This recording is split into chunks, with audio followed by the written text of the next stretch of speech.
Well, we all had some preconceived notions about Dan Lanning when he got hired away from Georgia, winning a national championship as their defensive coordinator. And right now, a lot of those positive inclinations are kind of coming true. Here we go.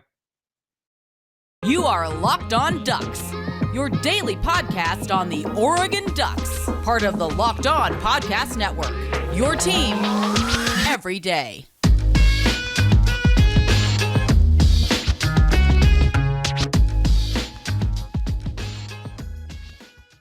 Yes, it is that time once again for Locked On Ducks. I'm your host, Spencer McLaughlin. Thank you so much for making this your first listen or your first view of the day, part of the Locked On Podcast Network, your team every day, and your number one source to stay up to date with the Ducks. If you haven't already, like, comment, subscribe, please, and thank you wherever you listen to or watch the show. If you want to drop a 5-star review on Apple Podcasts, appreciate that as well. We've got so many questions to answer today, and they all come from the mailbag, where you can get anytime. The mailbag is like chock full of questions. But guess what? We're bringing you content daily, year round. And so you've always got time to get in the mailbag, get a question answered here on the show, YouTube comments, or on Twitter at Smalls_55 or at Locked On Ducks. Tanya Shipley, a great one. She says, another question. She asked one previously. See how this works? You can send multiple questions. One might get answered now, one later. Kind of depends on how the show flows. She asks, another question. When Lanning was first announced as coach, what initial thought about him did you have? And has that since been reinforced or proven not entirely accurate? Ooh, hard-hitting question here from Tanya. I'm so unbelievably here for it. So let's start with the preconceived notions about Dan Lanning. Young, energetic guy, up-and-comer in the coaching industry. In a lot of ways, that appears to be true. Also had the inclination that he was a brilliant defensive mind, that he is a brilliant defensive mind, that he was the orchestrator, he was the defensive play caller, along with Kirby Smart. Now, he was the play caller, Kirby signs off and whatnot, but that those two were kind of co-conductors of the greatest defense we've ever seen in college football, led Georgia to the national championship game. And then they won the national championship. So you got to thinking like, hey, he made Bryce Young's life kind of tough. The game ended with a Bryce Young pick six. Boy, that's not an easy thing to do. So Lanning was seen by some, maybe not all, as somewhat of a defensive mastermind in that sense. Then you talk about what it takes to build that sort of defense. What do you have to do? You got to recruit. And that's where the young, energetic passion comes in, where you can recruit at a high level and get the sorts of players who can help you build that sort of defense. So those are kind of the two big notions, really, that he was a young, energetic, talented recruiter, and then he was a defensive mastermind because he had been the head coach, or the second highest head coach, I guess, on the defensive side of the ball for Georgia en route to a national championship. Now, one of those things has proven to be more true to this point than others, but one of them might have just needed some time. So, the defensive mastermind piece, I don't think Lanning has hit his ceiling as a head coach. I do not think that he has gotten there yet. Because when you look at what his defenses did at Georgia and what Oregon's defense did a season ago, schematically they look very similar, but did it look like Oregon had the personnel to really maximize what he's trying to get out of his defense, why he runs that scheme, the coverages, the blitzes, the pressures, and everything like that? The answer, I think we would all give a resounding no. They did not. Hence the recruiting front, which I'll touch on in a moment. Now, was I disappointed in Oregon's defense in year one? Very much so. Because although Lanning didn't have the sorts of players across the board that he maybe wanted to have in there, but will in year two, because this is a completely revamped defense. I mean, you're going to have at least one new starting linebacker. You're going to have a bunch of returning production at corner, but you're going to have a couple new safeties in there. You got new defensive linemen. You're making changes across the board and bringing in guys who you feel can help your defense and build it in the mold that you want the defense to be cast off of. So I think in year one, it was mildly disappointing, but not a complete and total letdown, right? I talked about this on a past episode of the show. Everydayers will perhaps remember it. But Oregon's defense struggled in key moments and statistically in 2022, but they were not as bad as the numbers indicate. And if you go back and look at the numbers, they were kind of like middle to just below the middle of the pack in a number of defensive metrics. And then they were near the top of the conference when it came to rushing yards allowed per game. But points allowed, yards allowed, passing yards allowed, these were areas where Oregon struggled more than we would like them to going forward. But there were also certain scores over the course of the 2022 season where the defense played well for extended periods of time, allowed the offense to build a big lead. And then the defense would, get a little bit soft and allow some garbage time points and whatnot. And, it wasn't perfect, but it wasn't quite as bad as we remember it. There were just some really, really painful moments, which I'll get to here in just a sec. But yeah, 38-7 against BYU, 31-3 against Stanford. I think it was like 35-10 against Cal. Like the defense was not all bad. It just wasn't all great the way that we need it to be in order to get back to the college football playoff. But I think it was a mild letdown in the sense that I felt that Oregon's personnel in 2021 was good enough to be better than it was, but that the schematical approach and the in-game adjustments just weren't quite there. And I think that in year one, it was a little bit of a disappointment on that front, right? Most notably, the Washington and Oregon State games. Now, Washington, I don't think was as much on the coaching staff as Oregon State was, because in the Washington game, Washington's got a really talented receiving core. They've got a really good quarterback, a great offensive line, and I think their offensive coordinator, Ryan Grubb, who will be a head coach at the Power 5 level come 2024, I think that guy's really, really sharp.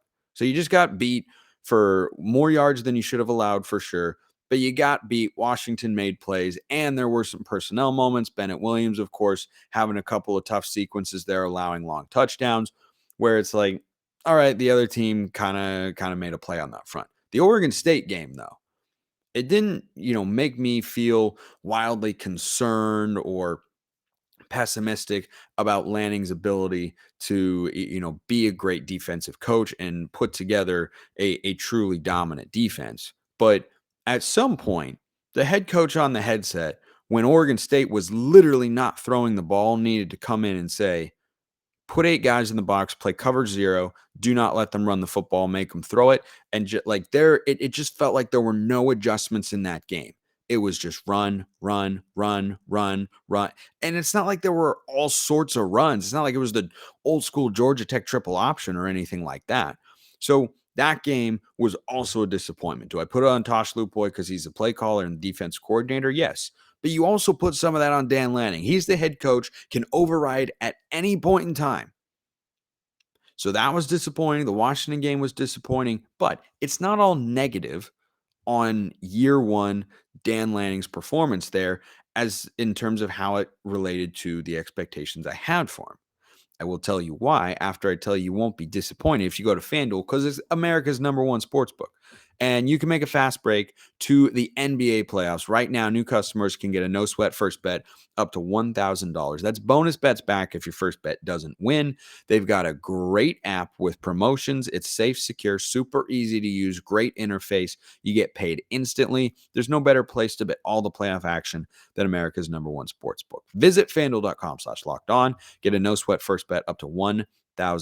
That's FanDuel.com/lockedon. FanDuel, official sports betting partner of the NBA. Need a sip of water here. Sometimes I get going on a rant and then my throat's tired. Can't have that. So the optimism that I would like to present to kind of counter and balance and be fair towards the somewhat negative segment of today's show that I just wrapped up is the Utah game. Do you remember how the Utah game went in 2021? Yeah. Oh, right. There were 2 games in 2021. What were the final scores combined of those 2 games? Who can give it to me? I'm recording the show. None of you are talking to me live. It was 76-17. Those were the two scores, 76-17. And in year one, Dan Lanning came in and beat Utah 20-17. And 7 of those points for Utah came courtesy of Oregon's offense. So do I think it's all doom and gloom and negativity and pessimism on the Dan Lanning defensive mastermind front? No, I do not. It's why I'm encouraged about what we saw in the spring game and excited to see what year 2 looks like on the defensive side of the ball, because I expect to see more tangible growth. I thought we'd see more in 2022. There were a lot of the same issues we saw from the prior year, most notably not getting pressure without Kayvon Thibodeau and not getting off the field on third down. Those two things often coincided, but there were a lot of things we saw last season from Oregon's defense, particularly in that Utah game where you went, I haven't seen Oregon's defense play like this since 2019. We hadn't. We just had not seen that. Oregon also blew teams out in 2022 in ways they had not the prior year. All of that, I think, is positive, is encouraging, and is something we should feel good about with regards to Lanning's coaching prowess on just in general as a head coach. Now, I'll talk about a couple other things with Lanning here because we've got more questions to get to. But as I pivot to the next point with Lanning, from a recruiting standpoint, I hear him coming from Georgia, right? Going back to December 2021 when the hire was announced. Coming from Georgia, national championship game, young guy, big energy.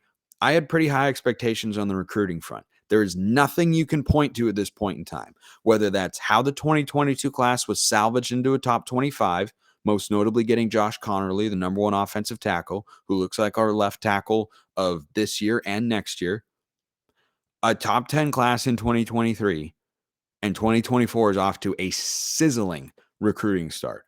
All of that stuff has met or probably even exceeded my expectations. So to concisely answer your 2 questions here, Tanya, or your question, which I kind of devised into 2 points. Recruiting, we are exceeding expectations. And from a coaching standpoint, just below meets expectations.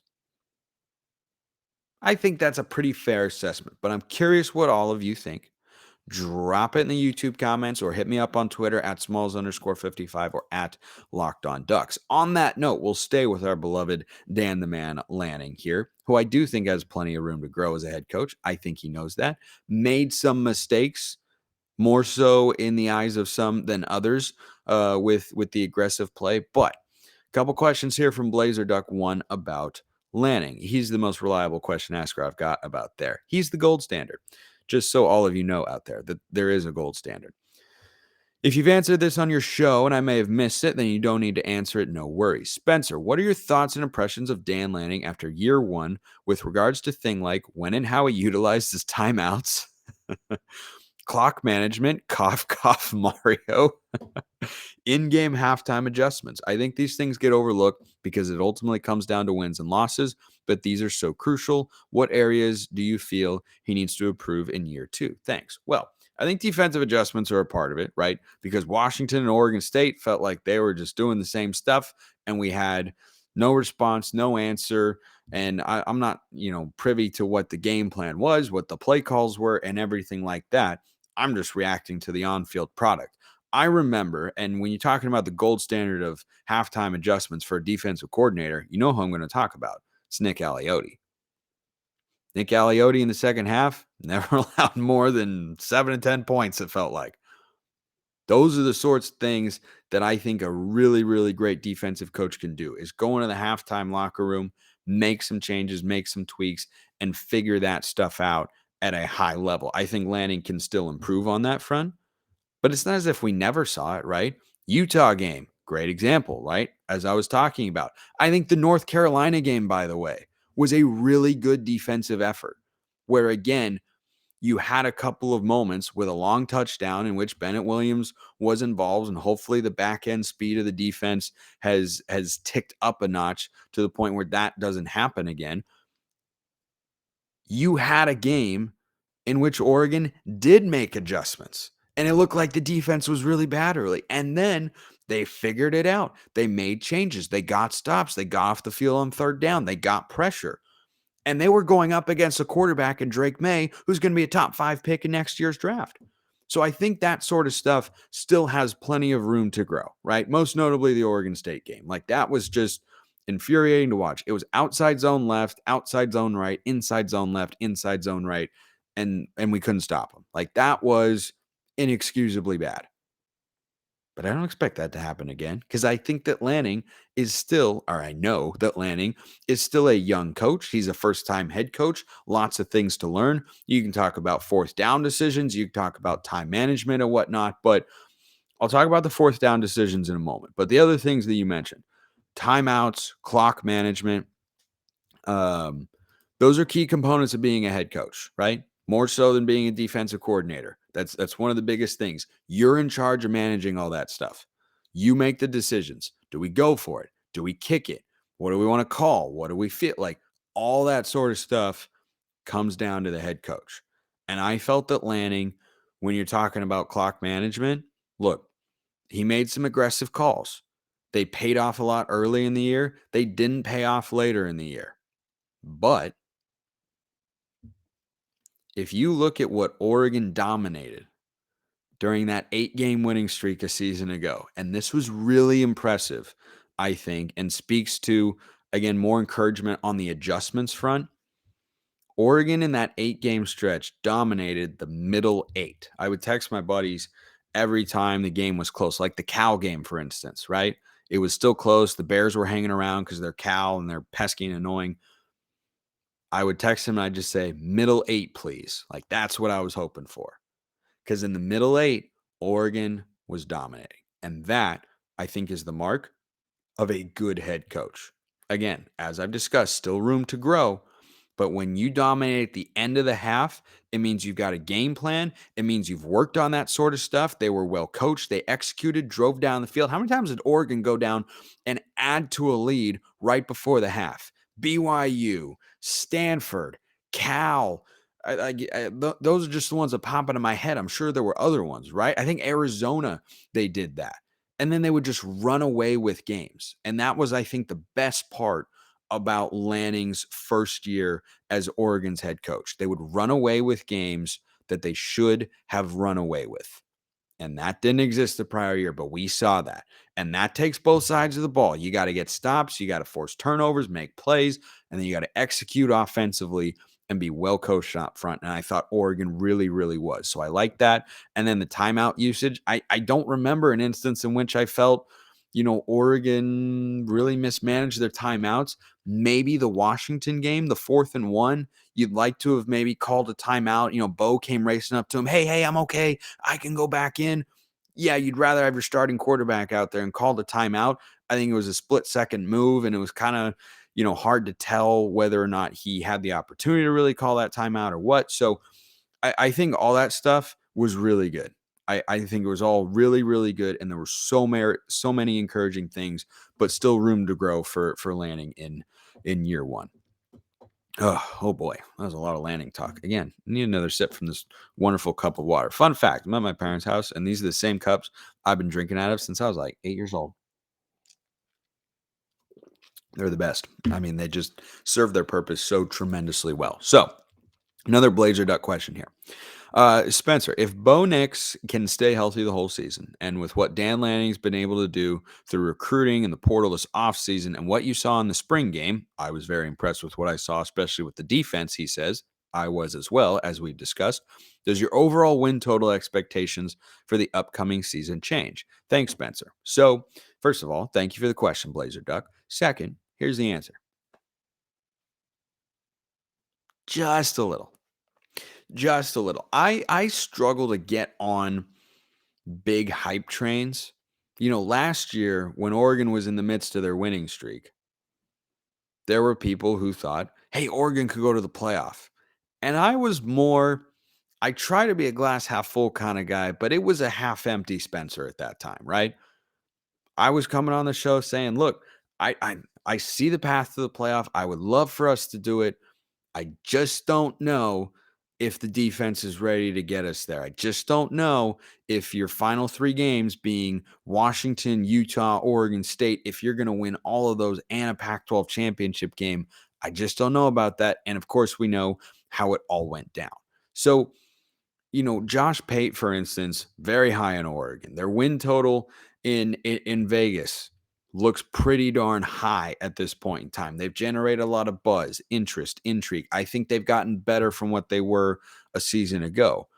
But it's hard for me to say, well, I think they could now, go 11-1, get to the Pac-12 championship game, and then we'll see who the opponent is. They're capable of doing that. But do you know how many things have to go right for that to happen? The answer is a lot. You have to have a lot of things go your way.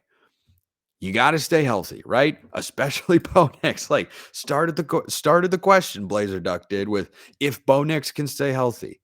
That's an if, because guess what? He got hurt last year. If he doesn't, Oregon probably never loses to Washington, because as long as he'd been on the field in the second half, Oregon had been moving the ball flawlessly and had been unstoppable offensively. It was a total shootout. Then we lost our quarterback. We got stopped. They kicked the field goal. We remember all that sort of stuff painfully. But that's an if, number one. Sometimes you need a break. You got to win a bunch of big games. And remember, the Pac-12 is really, really good. The Pac-12 is stacked in their inaugural, or their definitely not their inaugural season. That's going to be in 2024. This iteration of the Pac-12, their swan song, right? Fat ladies singing, music is playing them off the stage at the Oscars. They are absolutely loaded. And Oregon's schedule, I think, is manageable. I like that they basically alternate a game where they will be a big favorite and where they will be an underdog or a small favorite, where it'll be a tougher game. It's kind of like tough, easier. Nothing comes easy in this conference, though. I don't think Colorado and Stanford are going to be very good, but other than that, aren't there many bad teams? Arizona State might not be that good, but they'll be better than last year at least. And last year they beat Washington, which we weren't able to do. So I think the conference is really, really tough. And I think the hype train for Oregon is really, really high right now, because you looked at what they didn't do well a season ago, their defensive line, pass rush, and defense overall, and it looks like that's improved dramatically. Okay, that's great. But there are still so many other factors in play that I'm not, out over my skis like, boy, it's, win the Pac-12 championship or bust. Like, get to the Pac-12 championship game. Yeah, I think that's a pretty reasonable expectation. But then who you play in there, it depends, because there are a lot of really good teams. So I'm not like all aboard the hype train. I'm excited about this year, the prospect of what it could be, but I don't have expectations of, when Marcus was there. Every year that Marcus was there, it was okay. If we don't get to the national championship game, what are we doing here? Because this guy is unbelievable, right? And his second year, that didn't happen because he got hurt late in the year. Perfect example. But then his third year, of course, it all came together. Hopefully, we get closer to the third one there this season. Last question. I love this one, because it comes from our friends to the north, which I'm closer to now. I'm in the state of Washington, so I'm closer to you, my friend, James Hathaway. Hey, Spencer, it's your listener from up here in Canada. No, I was going to start singing the national anthem of Canada, but I'm not going to do that. Again, with a question for you. Of the teams on the college football schedule this year, who you would take the most delight in seeing get completely curb stomped by the Ducks, who would it be? You can't say Washington, as that is a given. For me, it's Colorado right now, as I'm sick of Dion already. Keep up the good work. I will be catching the show from England for the next 2 weeks, as I need a constant fix of Duck news and commentary. And yes, you thought it unusual to be a committed Canadian Duck fan. Well, it gets more out there, as I'm also a British expat and former college football player and coach also. I tell you, you guys who listen to this show or watch it on YouTube, you are the best, most interesting, and thought-provoking people I think I've ever come across in my life. And that's saying something, because that is How about that resume? I need to run through that just one more time. Just I'll be watching the show from England for the next 2 weeks as I need a constant fix of Duck news and commentary. And yes, you thought it unusual to be a committed Canadian Duck fan. Well, it gets more out there as I'm also a British expat and former college football player and coach also. What a resume. That is a heck of a resume there. So, my answer to this question, aside from the obvious, I think you left out Oregon State because you always want to curb stomp your rivals. The answer to this question is Texas Tech. The answer to this question is not Texas Tech because I have some deep seated passion of hatred for the Red Raiders. I don't. The answer is Texas Tech for two reasons. Number one, you go on the road, you win at Lubbock, and you dominate against a team that was an 8-win program a season ago. It's going to put you on the map in the college football playoff discussion in a pretty significant way. That's the first reason. The second reason kind of builds on that. If we can go on the road and beat Texas Tech badly, I don't anticipate that happening, by the way. But let's say we walk out of there with a 37-17 or 35-17 victory, 38-17, whatever. Like, let's say it's in that sort of range where both sides of the ball just look completely dominant and great. It would hard to then not be excited about the prospect of what the season could become. That's when the hype train for me could really take off. I know this is going to come as a shock, but Portland State is not going to move the needle for me, right? I hope we avoid injuries, win by a million, have no sweats, and get to see a lot of young guys take the field. But that week 2 game against Texas Tech, I would look at that one. I bet you a popular pick from some of you fans out there watching on YouTube who can always drop thoughts in the comments will be Arizona State to stick it to Kenny Dillingham. Yeah, I could definitely see that. But I think Texas Tech, I think that's going to be such a clear picture of like it's not as personal. Like I don't have a personal reason why I would want to win that game, but just from a fan standpoint, I think that's the game where you look at and go, boy, if you win that one and you're dominant, doing it away from Autzen Stadium, it would be hard to not feel super excited about what Oregon could do. But a lot of great games on that schedule. The other one, actually, now as I say it, I think Texas Tech has got to be a 1B because I just remembered, and I bet you some of you have commented this already because I kind of overlooked it. The answer is USC. Okay.